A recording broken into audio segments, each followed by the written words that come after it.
సర్వోన్నతుడైనటువంటి యేసుక్రీస్తు నామము మహిమపరచబడునుగాక.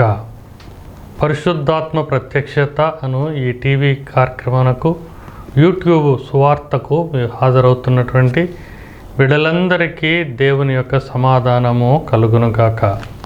ప్రియమైన దేవుని బిడ్డలారా, డిసెంబరు నెలలో మనము సంతోష క్రిస్మస్ కొరకు ఆయత్తమవుతూ ఉన్నాం.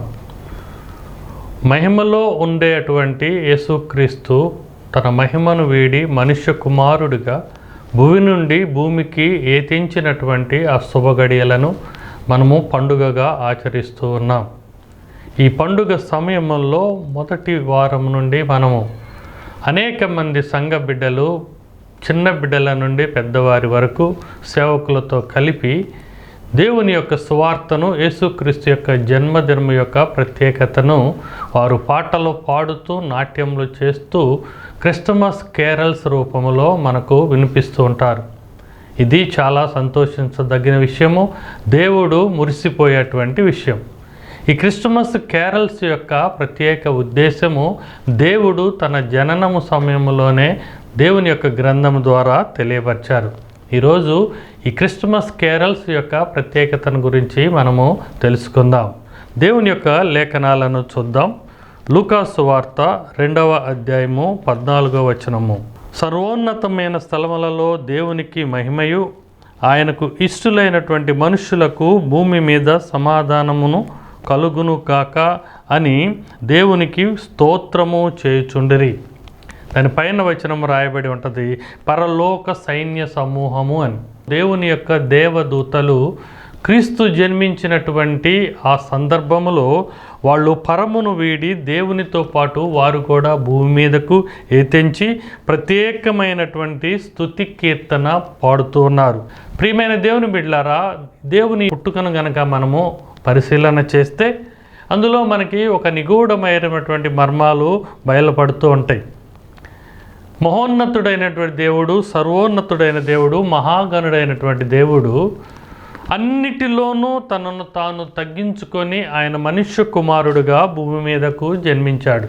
ఆయన అనేకమైనటువంటి ప్రశస్తమైనటువంటి ఘనమైనటువంటి అంశాలను ఆయన వదిలివేశాడు. కానీ భూమి మీద కూడా తను మనుషుల ద్వారా స్తోత్రించబడటానికి, తన యొక్క దేవదూతల ద్వారా, పరలోక సైన్యము ద్వారా ఆయన స్తుతులు చెల్లించుకోవటానికి ఇష్టపడి ఉన్నాడు.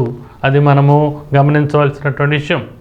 ఆయన కడుగు పేద కుటుంబంలో జన్మించాడు. కన్యక అయినటువంటి మరియకు జన్మించాడు. ప్రపంచంలోని అనేక పట్టణాలను వీడి ఆయన కుగ్రామమైనటువంటి బెత్లెహేములో జన్మించాడు.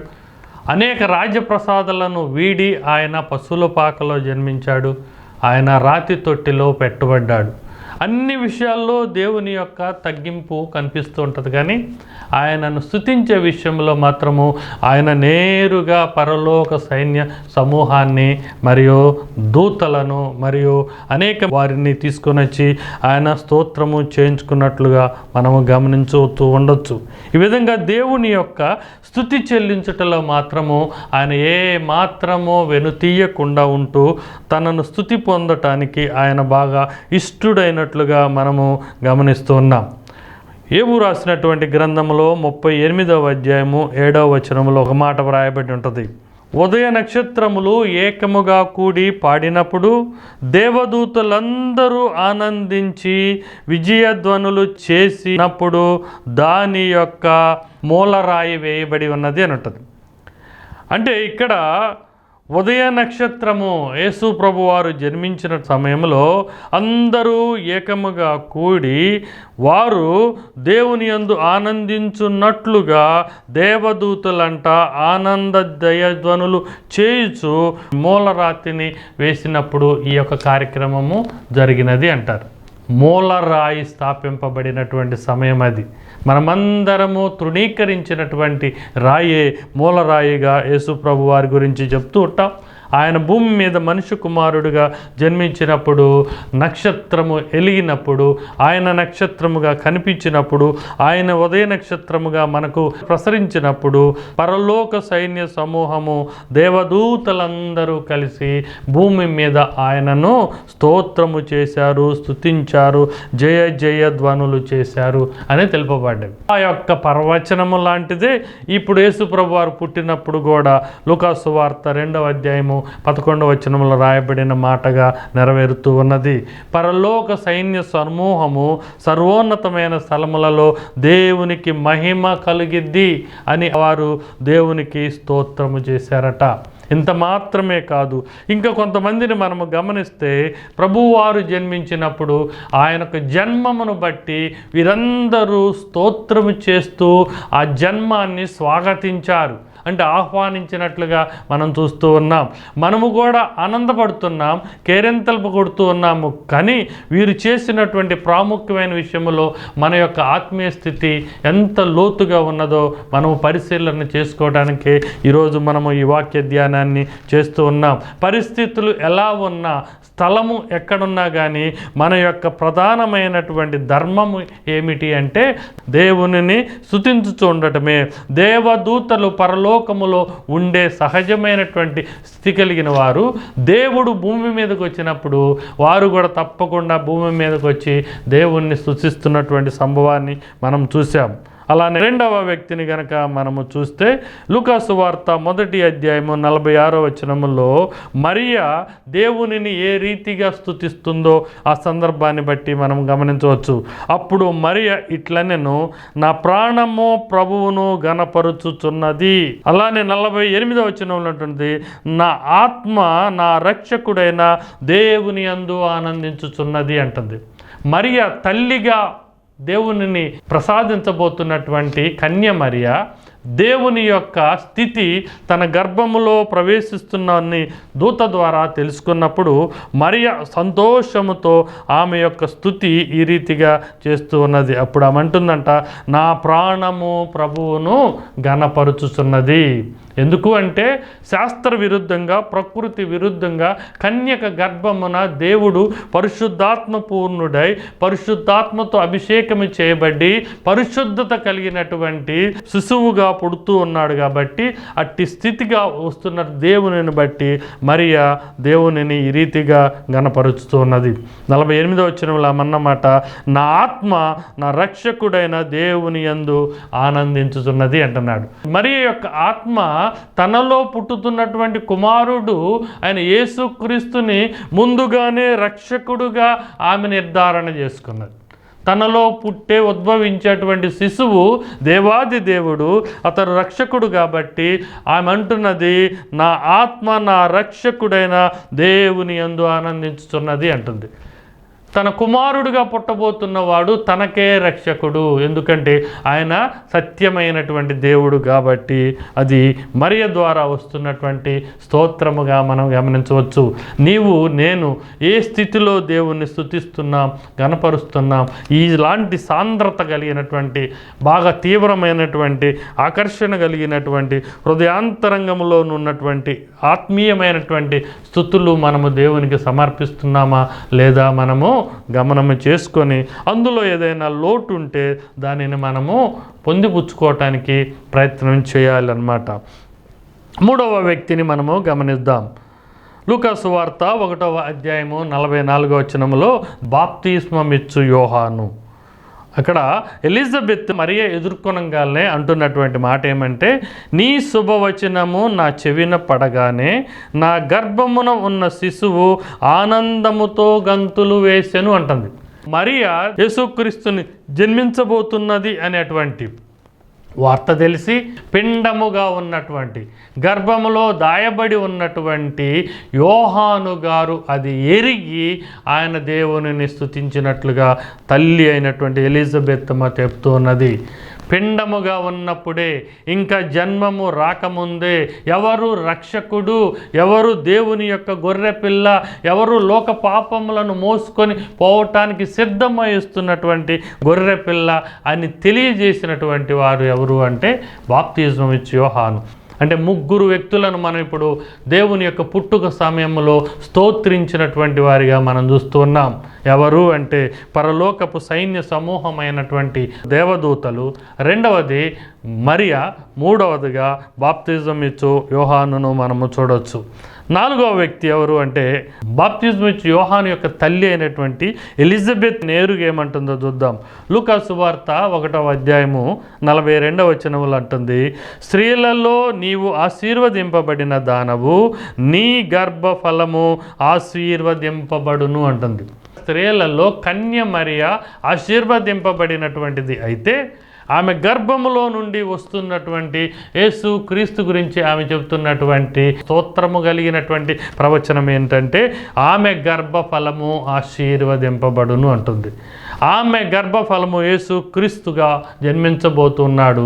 యేసు క్రీస్తు నమ్మినటువంటి వారి ద్వారా ఆయన యొక్క స్థితిని పొందేటువంటి మనలాంటి వారి ద్వారా దేవుని యొక్క స్థితికి ఆశీర్వాదము మహిమ కలుగుతూ ఉన్నది.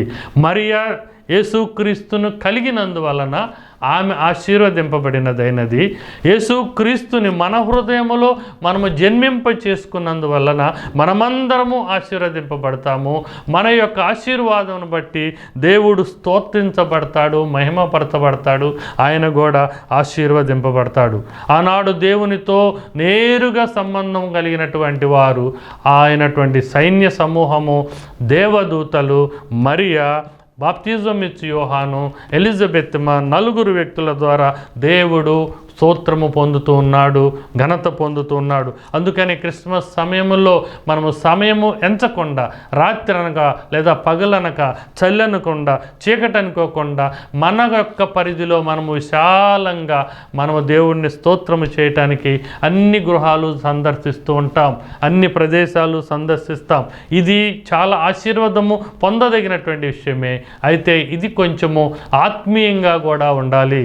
కేవలము వేషధారణగా కాదు, కేవలము గంభీరంగా ఉండటం కోసమే కాదు, కేవలము ఆర్భాటంగా ఉండటమే కాదు, కానీ ఈ యొక్క బాప్తిజం ఇచ్చు యోహాను పలికినట్లుగా, ఆత్మపూర్ణురాలై మరియ పలికినట్లుగా మనం ఆత్మీయంగా దేవుణ్ణి స్తుతించవలసిన వారమై ఉన్నాము. 5వ రకం చూద్దాం. మత్తయి సువార్త 2వ అధ్యాయము 11వ వచనంలో ఒక మాట రాయబడినది.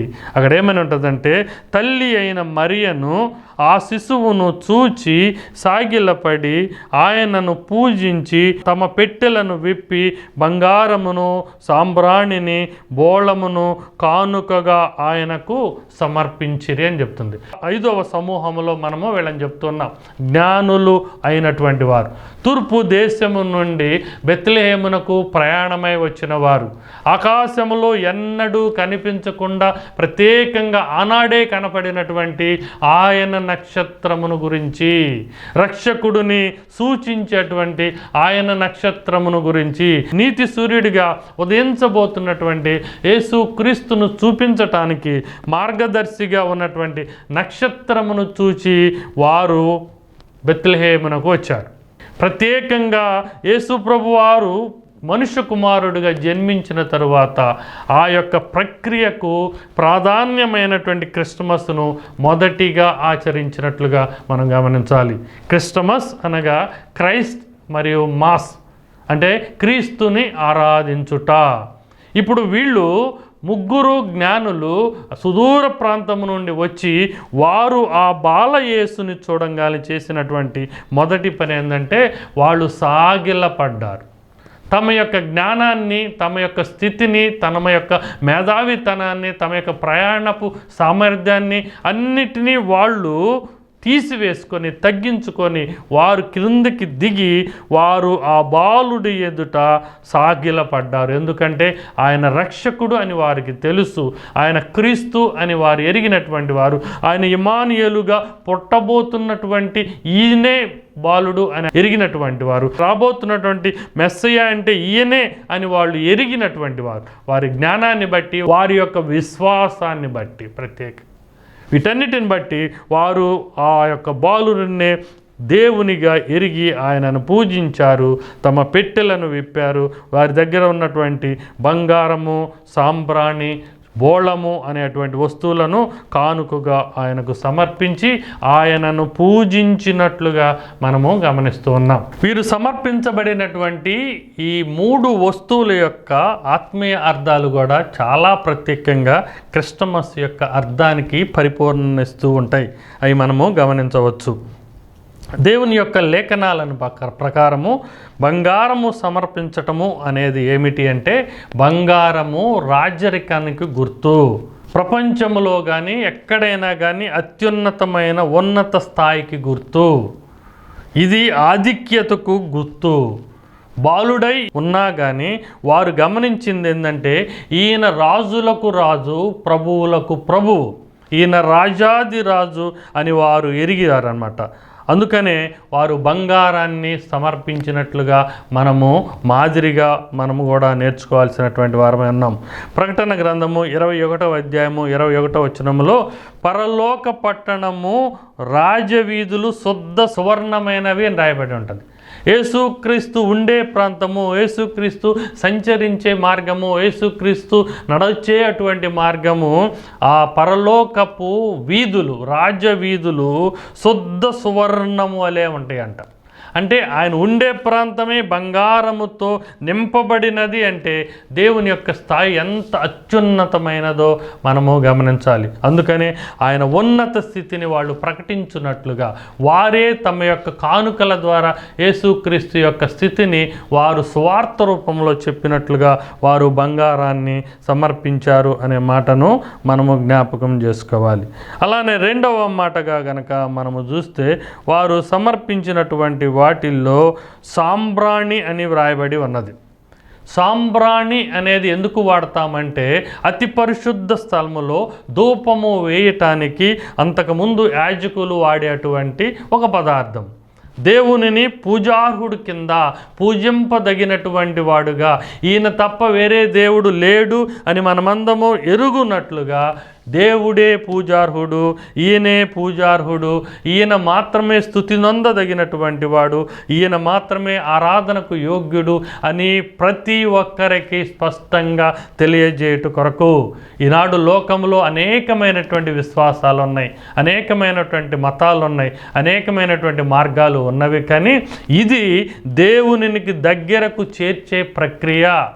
మనం ఆరాధించే ప్రక్రియ కానీ, మనం అవలంబించే క్రీస్తు మార్గము కానీ, ఇది మతము కాదు, కులము కాదు, ఇది దేవునితో సంబంధము కలిగి ఉన్నాము అని తెలియజేసేటువంటి స్థితిగా మనము గమనించాలి. అందుకనే వీరు జ్ఞానులైనటువంటి వారు, ఈయన పూజార్హుడు కాబట్టి ఈయనను పూజిస్తున్నాము అని మనమందరికీ తెలియటానికి, లోకములో మనుషులందరికీ తెలియజేయటానికి వారు సాంబ్రాణిని సమర్పించినట్లుగా మనం చూస్తున్నాం.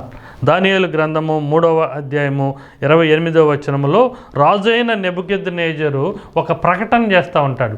అంతకుముందు తనను మాత్రమే పూజించాలి అని ఆయన ఆజ్ఞ ఇచ్చిన ఆయన తరువాత అక్కడ జరిగినటువంటి ఒక దేవుని యొక్క అద్భుత కార్యము చూసిన తర్వాత షడ్రకు, మెషక్కు, అబేద్నెగోలను చూసి అంటున్నారు, వీరి దేవుడే పూజార్హుడు అని ప్రకటన చేస్తున్నాడు.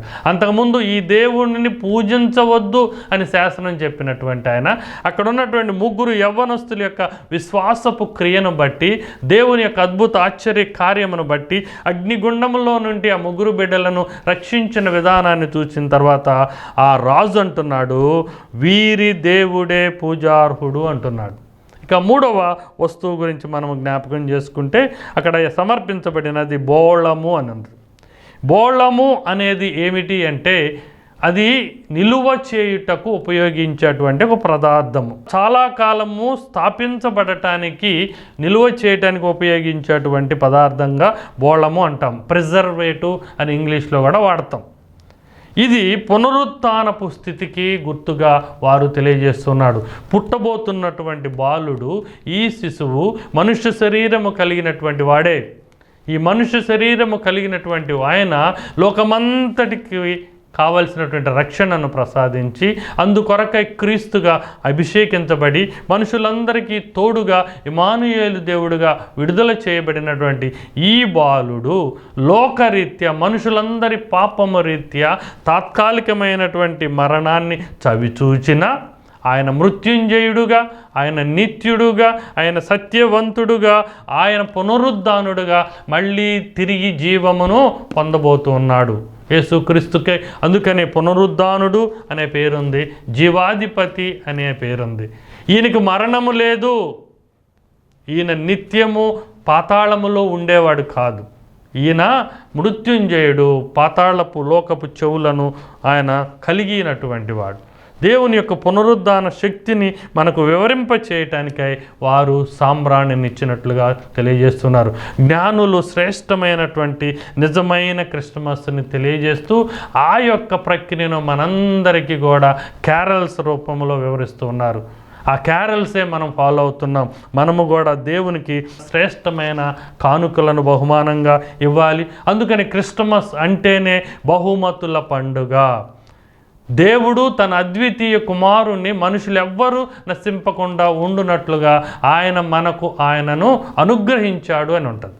అంటే తండ్రి దేవుడి నుంచి కుమారుడే మనుషులందరికీ బహుమతిగా అందించబడ్డాడు. అదే రీతిగా క్రిస్మస్ పండుగ సమయంలో మనము ఒకరికొకరికి అనేకమైనటువంటి బహుమతులు ఇస్తూ ఉంటాము. కానీ యేసుక్రీస్తు కొరకు ఇవ్వబడినటువంటి బహుమతులు, ఆయన పరిచర్య కొరకు ఇవ్వబడిన బహుమతులు, మందిరము కొరకు ఇవ్వబడిన బహుమతులు, సంఘ కార్యక్రమం కొరకు ఇవ్వబడినటువంటి బహుమతులు, సేవకుని యొక్క పోషణ నిమిత్తమై ఇవ్వబడేటువంటి బహుమతులు బహుశ్రేష్టమైనవి. అవి బంగారము కన్నా మిన్న అయినటువంటివి. ఈ దేవుడు మాత్రమే పూజార్హుడైతే ఆకాశము క్రింద కానీ భూమి పైన కానీ ఇక ఏ రూపము, సృష్టి రూపము దేవునిగా కాకుండా గనక నీవు ఈ దేవుణ్ణే పూజిస్తే నీవు కూడా ఈరోజు సాంబ్రాణిని ఆయనకు సమర్పించినట్టుగా శ్రేష్టమైనది.